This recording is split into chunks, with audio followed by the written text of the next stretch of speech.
వరకు స్థానిక సంస్థల్లో దానితో పాటు ఉద్యోగాల్లో ఏదైతే 42% అని ప్రకటించినటువంటి కాంగ్రెస్ ప్రభుత్వం 2 దఫాలుగా అసెంబ్లీలో శాసనమండలిలో తీర్మానం చేసి కిందనే పంపిస్తే రాష్ట్రపతి ఆమోదం పొందకుండా పార్లమెంట్లో మైనర్ షెడ్యూల్లో పెట్టకుండా మరి రెడ్డి జాతికి సంబంధించిన వారు సుప్రీంకోర్టుని హైకోర్టుని ఆశ్రయించి మొన్న 10వ తారీఖు ఆ మైనర్ షెడ్యూల్ మీద స్టే వచ్చే విధంగా చేయడం అనేది బాధాకరం. మరి ఇప్పటి వరకు కూడా బీసీలు స్వతంత్రం వచ్చి 70 సంవత్సరాలు గడుస్తున్నా కూడా జెండాలు మోసి జైజలు కొట్టి ఓట్లేసి యంత్రాన్ని చూస్తున్నారు రాజకీయ పార్టీలు.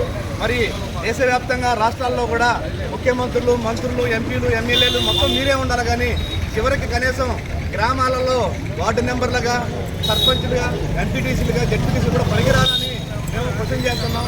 ఎంతసేపటికి ఫలాలు మీకే అందాలు తప్పితే బడుగు బలహీన వర్గాలకు ఏ అధికారం వద్దా అని ఈ సందర్భంగా తెలియజేసుకుంటూ ఈ ఉద్యమం ఇంతటితో ఆగదు. ఏదైతే అన్ని సంఘాలు ఒక తాటి మీదకి వచ్చి మరి జేఏసీగా ఏర్పడి ఇలా రాష్ట్ర వ్యాప్తంగా బంధు పిలుపు మేరకు అన్ని జిల్లాలలో స్వచ్ఛందంగా బంధు నిర్వహిస్తున్నాం. ఈ బంధు ఇంతటితో ఆగదు.